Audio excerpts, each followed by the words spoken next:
Is using AI for ideation a problem? Personally, I would say no.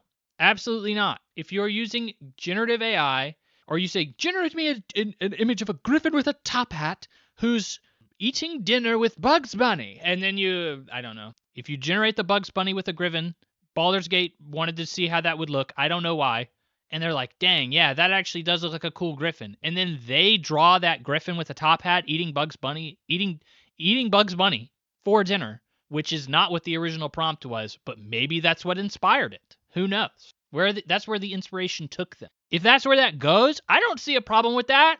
What's wrong with that? That's like reading a book and being like, oh yeah, well, it kind of triggered something in my head, and that idea that I read from that author was like, oh yeah, cool.